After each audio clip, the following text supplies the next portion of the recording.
நடிகராகிறதுக்கு முன்னாடி இவங்கெல்லாம் என்ன வேலை பார்த்திருக்காங்க தெரியுமா? ₹100 சம்பளம் வாங்கின இவருக்கு இப்போ 100 கோடி. லிஸ்ட்ல நம்ம ஃபர்ஸ்ட் பார்க்க போறது பரத். ஷங்கர் இயக்கத்துல வெளியான பாய்ஸ் படத்தின் மூலமா தமிழ் சினிமாக்கு அறிமுகமானவர் தான் பரத். தொடர்ந்து எக்கச்சக்க படங்கள்ல நடிச்சு ஒரு முன்னணி நடிகரா வலம் வந்துட்டு இருந்தாரு. எப்போ அந்த பேரரசு கூட சேர்ந்து நான் மாஸ் ஹீரோவா மாற போறேன்னு சொன்னாரோ அவ்வளவுதான், பரத்தை மொத்தமா குழி தோண்டி புதைச்சிட்டாங்க. அவரோட கெரியர் ஒன்றும் இல்லாம போயிடுச்சு.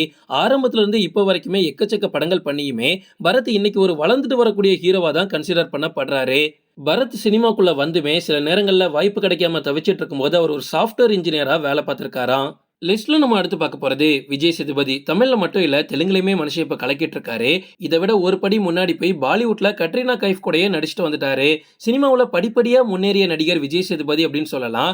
இன்னைக்கு மனுஷன் மகாராஜா அப்படின்ற ஒரு படத்தை வச்சு ஆல் ஓவர் வேர்ல்டு ஃபேமஸ் ஆயிட்டாருன்னு சொல்லலாம். இவரை நிறைய பேருக்கு எதுக்கு தெரியுமா பிடிக்கும்? ஹீரோவா மட்டும்தான் நடிப்பே அப்படின்னு அடம்லாம் பிடிச்சதே கிடையாது. ஒரு வில்லனா, ஒரு குணச்சித்திர கேரக்டரா, ஒரு வயசான தாத்தாவா, ஒரு திருநங்கை கேரக்டரா என்ன கொடுத்தாலும் அதுக்கு அவ்வளவு ஜஸ்டிஃபை பண்ணுவாரு. இன்னைக்கு பாருங்க, விஜய் சேதுபதி பிக் பாஸ் அப்படின்ற ஒரு மிகப்பெரிய ஷோவை ஹோஸ்ட் பண்ற அளவுக்கு வளர்ந்துருக்காரு. அந்த ஷோக்காக விஜய் சேதுபதிக்கு கிட்டத்தட்ட 100 கோடிக்கு மேல சம்பளமா கொடுத்திருக்காங்க. ஆனா யோசிச்சு பாருங்க, ஆரம்பத்துல இவர் என்ன தெரியுமா பண்ணிட்டு இருந்திருக்காரு? ஒரு சேல்ஸ்மேனா, சில கடைகள்ல கேஷியரா, சில கடைகள்ல பில் போடுற வேலை, சில கடைகள்ல மூட்டை தூக்குற வேலை, ஒரு போன் பூத்ல ஆபரேட்டரா வேலை பார்த்திருக்காரு, பாஸ்புக் பிரிண்ட் பண்ற இடத்துல வேலை பார்த்திருக்காரு. அப்பெல்லாம் ₹100 ₹200 சம்பளம் வாங்கிட்டு இருந்தாரு. ஆனா இன்னைக்கு 100 கோடி. லிஸ்ட்ல நம்ம அடுத்து பார்க்க போறது வைபவ். சரோஜா படத்தின் மூலமா நடிகரா தமிழ் சினிமாக்குள்ள அறிமுகமான வைபவ் தமிழ்ல மட்டும் இல்ல, தெலுங்கு படங்கள்லயுமே இவர் நடிச்சிருக்காரு. நம்ம தமிழ் சினிமால எப்படியாவது ஒரு முன்னணி நடிகரா வலம் வந்துடலாம் அப்படின்னு எத்தனையோ முயற்சிகள் பண்றாரு. ஆனா இன்னைக்கு வரைக்குமே வளர்ந்துட்டு வரக்கூடிய நடிகர்கள் லிஸ்ட்ல தான் வைபவ் இருக்காரு. சினிமாக்கு வரதுக்கு முன்னாடி இவர் ஒரு சாஃப்ட்வேர் இன்ஜினியரா இருக்காரு. ஆனா மனுஷன் பாக்குறதுக்கே கியூட்டா தான் இருப்பாரு. ஆரம்பத்துல நடிக்கிறது மேல ஆர்வம் இருந்ததுனால தான் சாஃப்ட்வேர் இன்ஜினியர் வேலையை அப்படியே விட்டுக்கிட்டு சினிமா பக்கம் வந்திருக்காரு. லிஸ்ட்ல நம்ம அடுத்து பார்க்க போறது சூரி.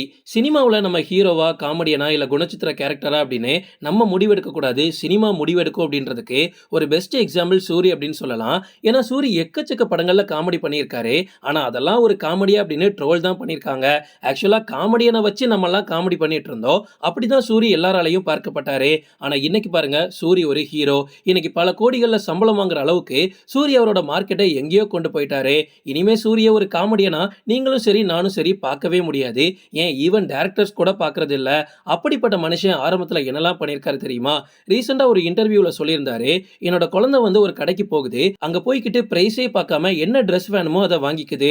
அப்பெல்லாம் நான் என் குழந்தைகிட்ட ஒன்னே ஒன்று தான் சொல்லுவேன், உனக்கு பிடிச்சதை நீ வாங்கிக்கோ, அது தப்பே இல்லை. ஆனா அந்த காசோட மதிப்பு உனக்கு தெரிஞ்சிருக்கணும். ஏன் அப்படின்னா, நீ இப்போ எந்த கடைக்கெல்லாம் போய் ட்ரெஸ் எடுக்கிறியோ அதே கடைக்குல நான் ஒரு நாள் பெயிண்ட் அடிக்கிறவனா வேலை பார்த்திருக்கேன். அதே கடைக்கு முன்னாடி ₹10 ₹20 பொம்மையும் வித்திருக்கேன். ஸோ ஆரம்பத்தில் சூரி ஜஸ்ட் ஒரு ஹெல்ப்பராக தான் எல்லா வேலைக்குமே போயிட்டு இருந்திருக்காரு. ஆனால் இன்னைக்கு பார்த்தீங்களா, அவருக்கு ஹோட்டல் பிஸ்னஸ், அந்த பிஸ்னஸ், இந்த பிஸ்னஸ்னு கொடிகட்டி பறந்துட்டு இருக்காரு. ஸோ சூரி மாதிரி உழைச்சிங்க அப்படின்னா கண்டிப்பாக நம்மளோட லைஃப்லையும் ஒரு மிகப்பெரிய மாற்றம் வரும்.